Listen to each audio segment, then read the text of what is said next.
Още може! Искаме още! Айде, разрешаваме! Разрешаваме, заповядайте! Разрешаваме! Който даде, той може!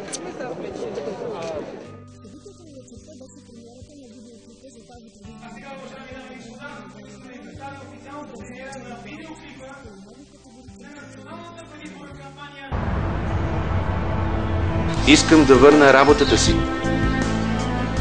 Искам да си върна достоинството. Искам да върна бизнеса си. Искам да си върнем спокойствието. Искам децата ми да се върнат. Да върнем България на хората. Свободна, перспективна, социална. Коалиция за България с номер 5 в интегралната бюлетина. Купуването и продаването на гласове е престъпление.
И това е, което искам да ви кажа.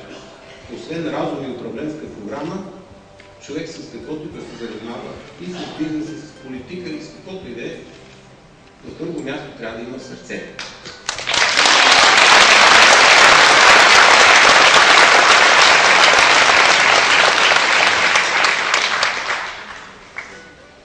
Затова и аз се надявам, че тези хора, които са в тази листа, са тук, за да бъдат в управлението на България, за да управляват с техните сърца.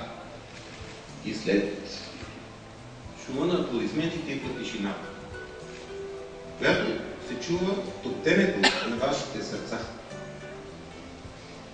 Напред, сърца червени, напред към победа.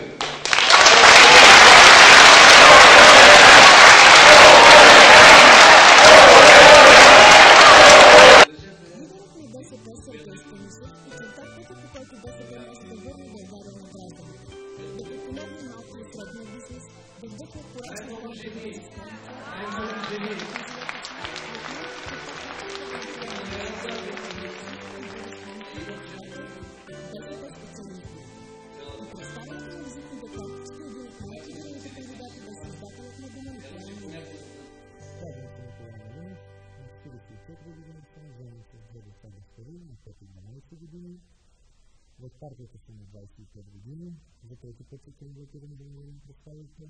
Смятам, че ако бъде избран за народен представител, това ще помогне за по-категоричното и принципно и ярко отстояване на своите позиции, като председател на национални държавни инициативи и като издател на новина. Това е моето вера, разбиране и така е за живота, която се радост да излезе да изстоява ежедневно и да частно да защитим моите родина. В изказването си Сергей Станишев отново подчерта ниската точка, в която се намира нашето общество. Над 600 000 безработни, което е 20% от работоспособното население на страната, спешната необходимост от премахване диктата на монополите, Предложението на БСП за постепенно преминаване към семейно подоходно облагане, възстановяване на демократичните принципи в ръководството на държавата. Можеш да лъжеш много хора за известно време. Можеш да лъжеш малко хора дълго време. Но не можеш да лъжеш всички през цялото време. Стига сме живяли в лъжа. 4 години ни казват: а вие сте богати, увеличават се депозити, строим повече магистрали. Пълна лъжа. Водим отговорна политика. Страната процъфтява. Ние сме истински европейци. Лъжастата лъжа. Гледат ни в очите. Не се изчервяват и лъжат. Не може да се живее в тази лъжа. Ние имаме наистина кауза на тези избори. И това е нашата сила.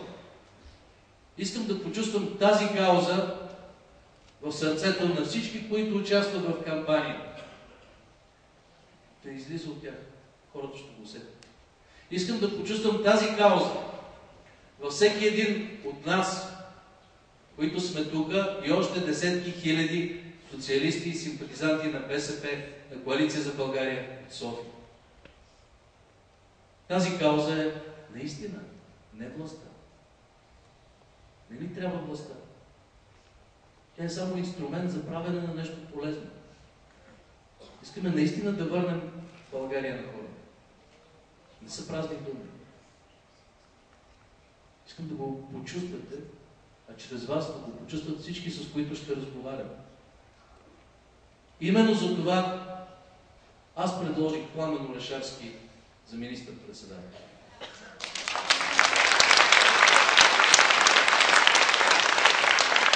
Защото днес България се нуждае от почтеност. Мала човешка почтеност. Отстъпване здраво на земята. Казване на истина. България се нуждае най-сетне да тръгне икономиката, да се създават нови работни места, да има социална справедливост и ангажираност на държавата. Няма да е лесно. Никак.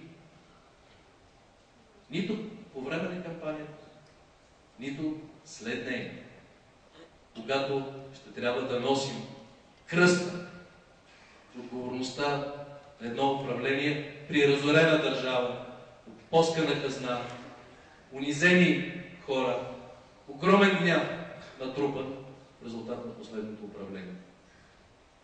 Наистина е кауза.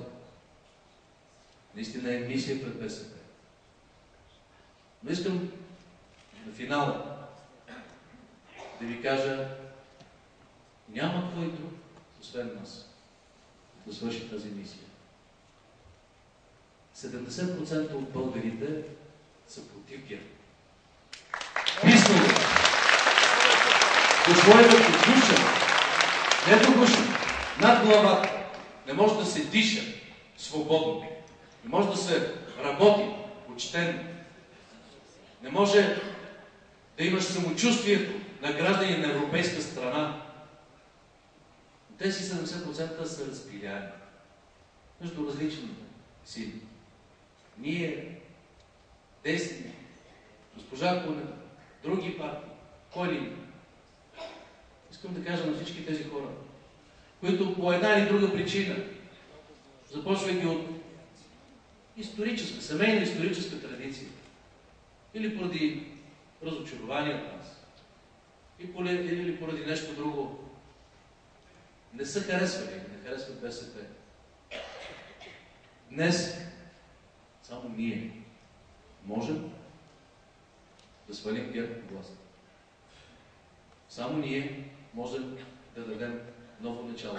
Ние, но не сами. Ние с всички почтени български граждани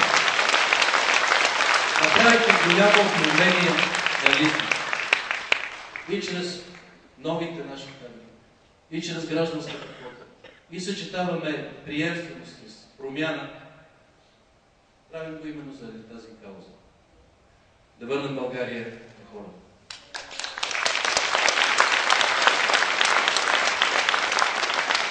Не ни е страх.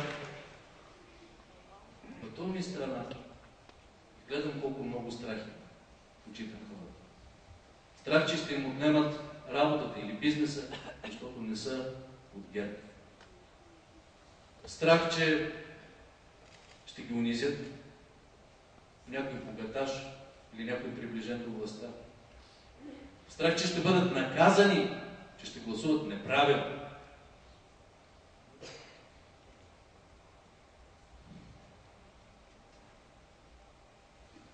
Искам ние,